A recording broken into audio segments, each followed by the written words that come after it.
ஐயோ காப்பாத்துங்க. நெருப்பு ஏன் வேட்டில ஏறிட போகுது. சீக்கிரம் எதையாவது போட்டு அணைங்க. அப்பாடா. அம்மா உங்களுக்கு ஒன்றும் ஆகல இல்ல? மகளே, சிஸ்டர் நெருப்புல இருந்து தப்பிச்சிருச்சு.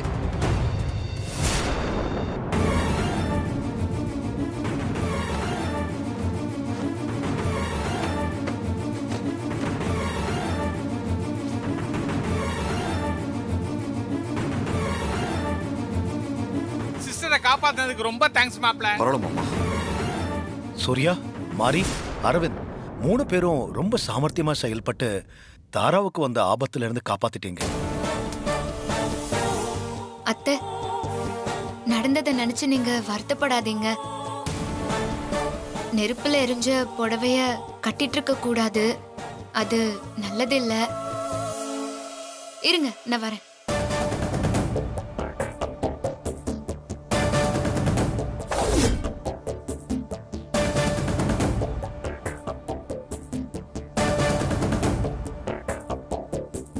அத்தை, புது புடவை எதுவும் வீட்ல இல்ல. என்கிட்ட இருக்கிறதுலயே ரொம்ப நல்ல புடவை இதுதான். நான் 2-3 தடவை தான் கட்டியிருப்பேன். நீங்க போய் இந்த புடவைய கட்டிட்டு வாங்க. விதிங்கிறது இதுதான் போல இருக்கு சிஸ்டர். அதுக்கப்புறம் சாமி கும்பிட்டுக்கலாம். இந்தாங்க அத்தை.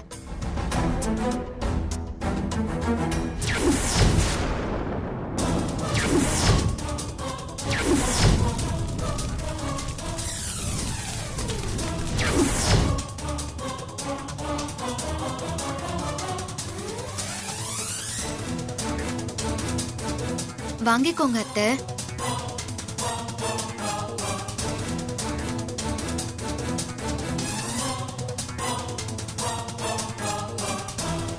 வாங்கிக்கோங்களேன் அத்தை.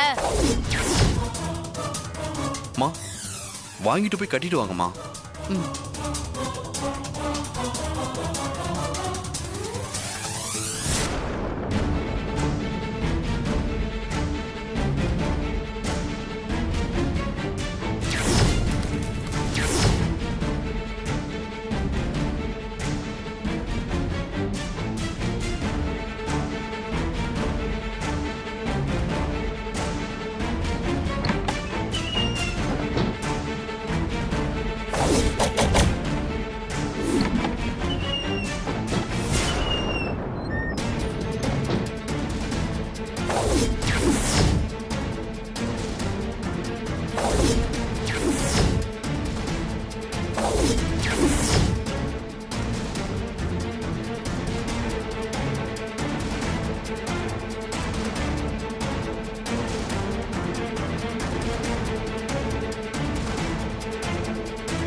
அத்தை, உங்களுக்கு மாரி வாங்கி கொடுத்த புது புடவைய கட்ட அதிர்ஷ்டம் இல்லாத உங்களுக்கு மாரியோட பழைய புடவைய கட்ட நல்ல யோகம் இருக்கு அத்தை.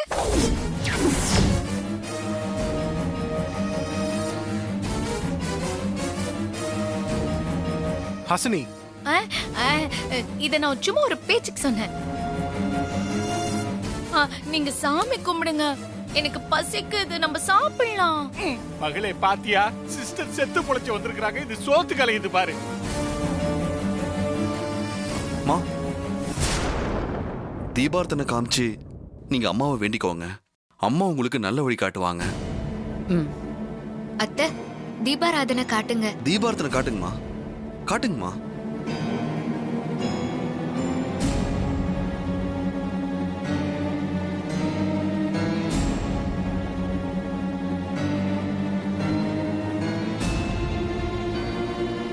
அம்மா, நான் வாங்கி கொடுத்த புடவைய கட்டாம வந்தவங்கள ஏன் புடவைய கட்ட வைக்கணுங்கிறது உங்களோட ஆசையா?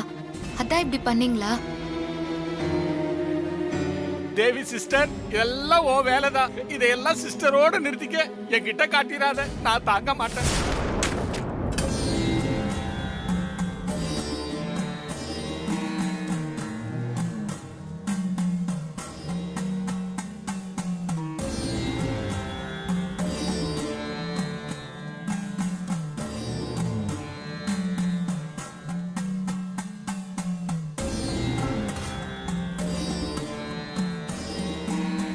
ஹே தேவி, நீதான் உன் மருமகளுக்கு சப்போர்ட்டா இதையெல்லாம் பண்றன்னு எனக்கு தெரியும்.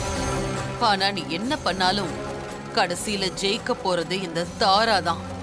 நீ மாறி வயித்துலயே அழிஞ்சிருவ.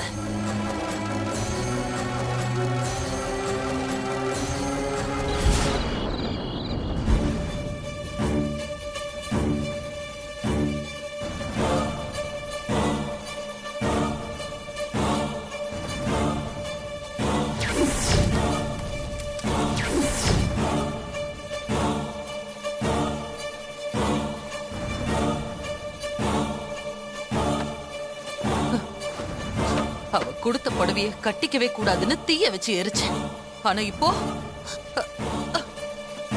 அவ கட்டின புடவைய நான் கட்டியிருக்கேன். ச்சே.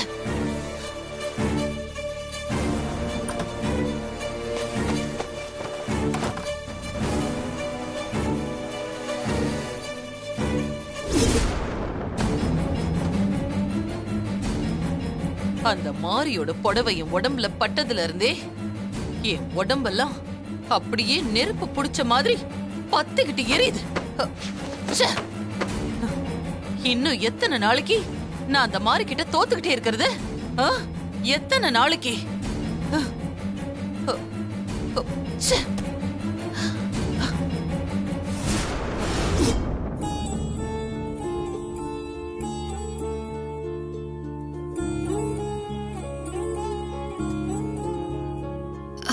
மாரி, அ, என்னாச்சு மாரி? ஒன்னும் இல்ல ஹஸ்பண்ட் சார். ரெண்டு காலையும் சோஃபா மேல வச்சு உன் கையால அமுத்திக்கிட்டு இருந்த. இப்ப கேட்டா ஒண்ணு இல்லைன்னு சொல்ற. எங்க காலை காட்டு பாப்போம். ஒன்னும் இல்ல ஹஸ்பண்ட் சார், சும்மாதான் காலை புடிச்சு விட்டுட்டு இருந்தேன். நீ ஒண்ணு இல்லைன்னு சமாளிக்கிறத பார்த்தா எனக்கு டவுட்டா இருக்கு. இப்ப நீ காலை காமிக்க போறே இல்லையா? ஹஸ்பண்ட் சார் ஒன்னும் இல்ல. காட்டு.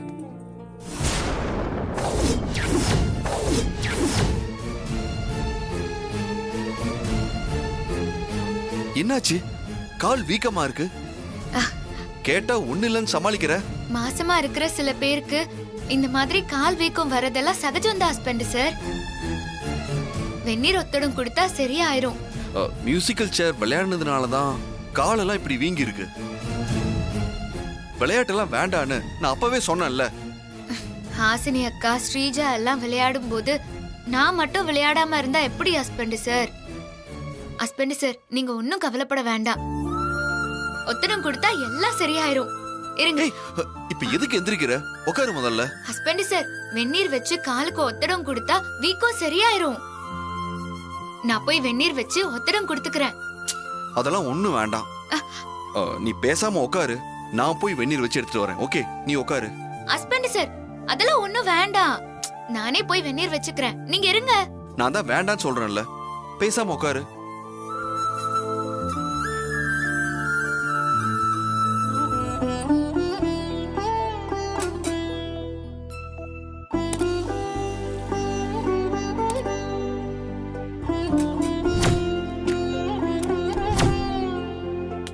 Husband sir. மாரி, இரு வரேன்.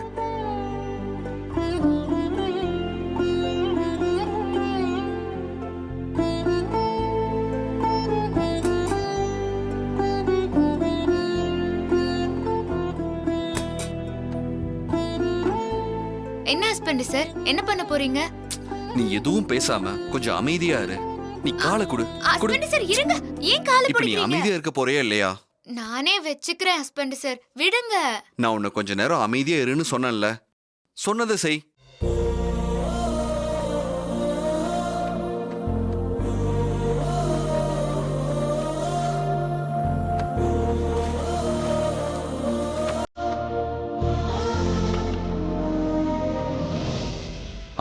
சூடு கரெக்டா இருக்கு.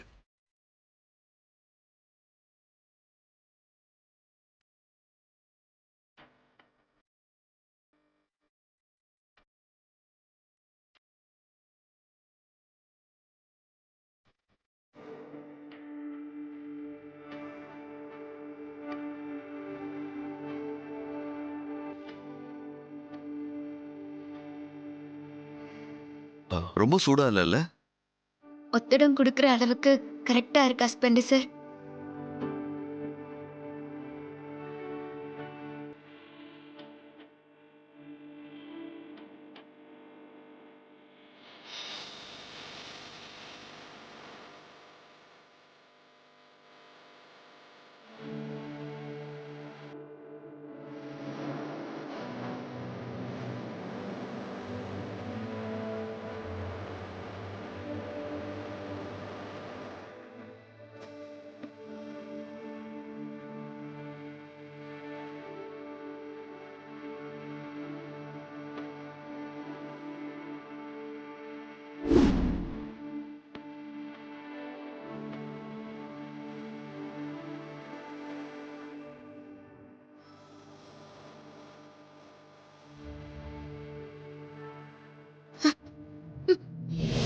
என்னாச்சு மாறி? ஏன் கண் கலங்குற? வசதியான குடும்பத்துல பிறந்து வளர்ந்த நீங்க வெளிநாட்டுக்கு போய் பெரிய படிப்பெல்லாம் படிச்சுட்டு வந்திருக்கீங்க. உங்களுக்கு கீழே ஆயிரக்கணக்கான பேர் கை கட்டி வேலை பாக்குறாங்க. ஆனா நான் ஊர் பேர் தெரியாத ஒரு கிராமத்துல படிக்காத பட்டிக்காடு. என் காலுக்கு நீங்க இப்படி உத்தரம் கொடுக்கறத பார்க்கும்போது எனக்கு சந்தோஷத்துல கண்ணீரை கட்டுப்படுத்த முடியல ஹஸ்பண்ட் சார். எனக்கு கண்ணீர் தானா வருது ஹஸ்பண்ட் சார், தானா வருது. பிறப்பு, வளர்ப்பு, படிப்பு இதெல்லாம் பெரிய விஷயமே கிடையாது மாறி. அதையெல்லாம் வச்சு ஒருத்தரை பெரிய ஆள்னு எடை போடக்கூடாது. எங்கேயோ ஒரு கிராமத்துல இருந்த நீ படிக்காத பொண்ணா இருந்தாலும் என்னை பக்குவப்படுத்தி வேற ஒரு சூர்யாவா மாத்திருக்க. அது மட்டுமா, அம்மா, அப்பா, அத்தை, சித்தி, ஹாஸ்னின்னு குடும்பத்துல இருக்க அத்தனை பேர் மனசுலயும் இடம் பிடிச்சிருக்க.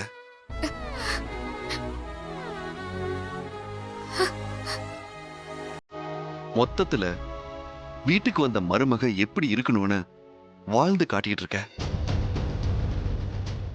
உன்ன மாதிரி மனைவி அமைய நான் கொடுத்து வச்சிருக்கணும் மாறி. உனக்கு இந்த மாதிரி சேவை செய்யறத எனக்கு கிடைச்ச பாக்கியமா நினைச்சு நான் சந்தோஷப்படுற மாதிரி. நீ ஃபீல்லாம் பண்ணாத.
நிம்மதியா தூங்க கூட விடாம பண்ணிட்டாளே அந்த மாறி.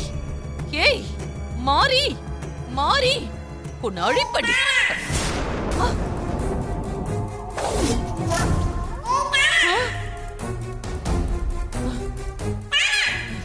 ஏய் யாரு யாரு நீ? நீ தேவி தானே? நான் தேவிதான். ஆனா நீ கொலை பண்ண தேவி இல்ல. என் மருமக மாறிக்கு மகனா வந்து பிறக்க போற தேவி.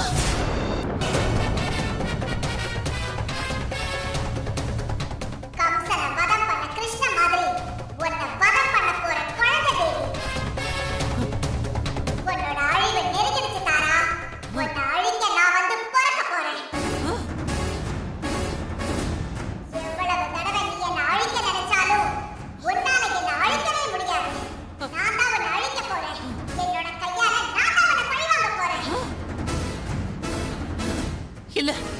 இல்லடி, இல்ல.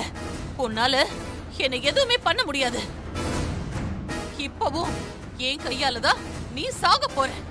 என் கையால தான் நீ சாக போற. நான் தான் உன்னை கொல்ல போறேன். நான் தான் உன்னை கொல்ல போறேன். கொல்ல போறேன்டி, கொல்ல போறேன், கொல்ல போறேன். நான் தாண்டி உன்னை கொல்ல போறேன். உன்னை கொல்ல போறேன். உன்னை நான் தான் கொல்ல போறேன். நான் தான் கொல்ல போறேன். நான் தான் கொல்ல போறேன். நான் தாண்டி கொல்ல போறேன். உன்னால என்ன எதுவுமே பண்ண முடியாது. நான் தான் உன்னை திரும்பவும் கொல்ல போறேன். நான் தான் கொல்ல போறேன்டி. சிஸ்டர், நான் உன்னை கொல்ல சிஸ்டர், போறேன். ஐயோ, நடு ராத்திரியில கொல்ல போறேன் பெனாத்துது. நான் தான் உன்னை ஐயோ, கொல்ல போறேன். சிஸ்டருக்கு மரகாலம் போல இருக்குது. நான் சிஸ்டர், தான் சிஸ்டர், கொல்ல போறேன். சிஸ்டர், ஐயோ, சிஸ்டர், ஐயோ, வெறிக்க பாக்குதே. கன்ஃபார்மா முத்திருச்சு. என்னாச்சு சிஸ்டர்? தூக்கத்துல இப்படி வளர்றீங்க? உன்னை கொல்லாம விட மாட்டேன். ஏய், நான் உன்னை பழி வாங்காம விட மாட்டேன் தாரா. என் கையால தான் உனக்கு சாவு. என்ன தேடுது சிஸ்டர்? என்னாச்சு உங்களுக்கு? உங்களோட பார்வையே சரியில்லையே. ஐயோ, உங்களுக்கு ஏதோ ஆயிருச்சு. ஏய், தேவி, போதும் நிறுத்தடி. உன்னை கொல்ல போறேன்டி நானு. யார்கிட்ட பேசுது? என்னாச்சுன்னு தெரியலையே. ஒருவேளை தேவியோட ஆவி இந்த ரூம்ல தான் இருக்குதா? தேவி! சிஸ்டர், தேவி! சிஸ்டர், சிஸ்டர், சிஸ்டர், சிஸ்டர், தேவி! சிஸ்டர். தேவி! ஐயோ!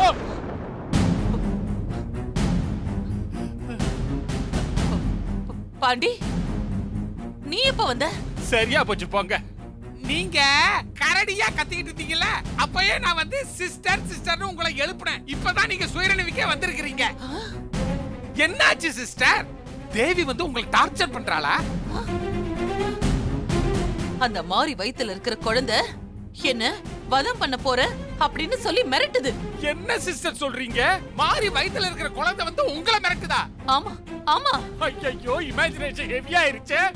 அந்த குழந்தை என்ன பார்த்து சிரிக்குது, என்ன மிரட்டுது. ஆ? அதோ, அதோ, அதோ, அந்த குழந்தை சத்தம் கேக்குது. குழந்தை சத்தம் கேக்குதா? எங்க கேக்குது. ஏன் உனக்கு கேக்கலையா? எங்க சிஸ்டர் கேக்குது? எனக்கு கேக்கலையே. ஐயோ, எனக்கு நல்லா கேக்குதே. ஐயோ, என்னால நிம்மதியா தூங்க முடியல. எனக்கு கேக்குது, எனக்கு கேக்குது. ஏய், நிறுத்தடி, நிறுத்து. என்ன நிம்மதியா தூங்க விட மாட்டேங்குது. தூங்க முடியல. என்ன நிம்மதியா தூங்க விட மாட்டேங்குது. சிஸ்டர், சிஸ்டர், அது வேற ஒண்ணும் இல்ல சிஸ்டர். நீங்க மாரிய பத்தியும் அவ வயித்துல வளர்ற குழந்தைய பத்தியும் சதா சர்வ காலம் நினைச்சிட்டு இருக்கீங்க. அதனால தான் அந்த குரல் உங்களுக்கு கேக்குது சிஸ்டர். நீங்க எல்லாத்தையும் மறந்துட்டு நிம்மதியா தூங்குங்க. காலையில பேசிக்கலாம் சிஸ்டர். நம்ம எஸ்கேப் ஆயிட வேண்டியதான்.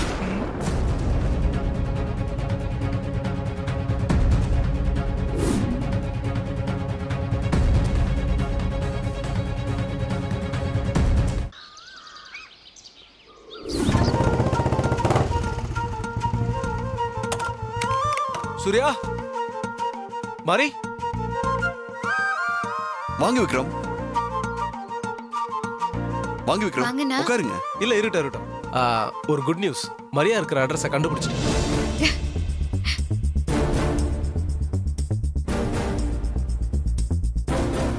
Super Vikram, super. அப்படின்னா மரியாவை அரெஸ்ட் பண்ண வேண்டியதானே? அவசரப்பட்டு அப்படிலாம் பண்ண முடியாது சூர்யா. மரியா தான் குற்றவாளி நிரூபிக்க நமக்கு லீகலா ஸ்ட்ராங்கான ஆதாரம் வேணும். அப்படி ஆதாரம் இல்லாம அரெஸ்ட் பண்ணா கேஸ் நிக்காது. புத்தக கடையில மரியா புத்தகம் வாங்கினதுக்கு ஆதாரம் இருக்குல்லனா, அந்த ஆதாரம் போதாதா? அரெஸ்ட் பண்றதுக்கு அந்த ஆதாரம் போதாது மாதிரி. மரியா கிட்ட விசாரணை பண்ணா நமக்கு தேவையான ஆதாரம் கிடைக்கலாம். அப்ப மரியாவை விசாரணை பண்ணுங்க. அதுக்கு தான் நான் கிளம்பினேன். இந்த தகவலை உங்ககிட்ட சொல்லிட்டு போலான்னு தான் வந்தேன். வேணா விக்ரம், நானும் உங்க கூட வரட்டுமா?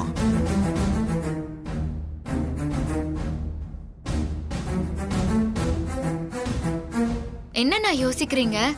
ஒன்றும் இல்லை, விசாரிக்க போகும்போது சூர்யா என் கூட இருந்தால் நல்லா தான் இருக்கும்.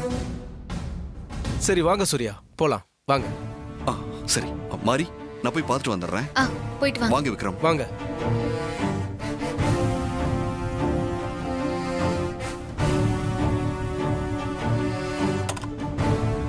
வர மாதிரி.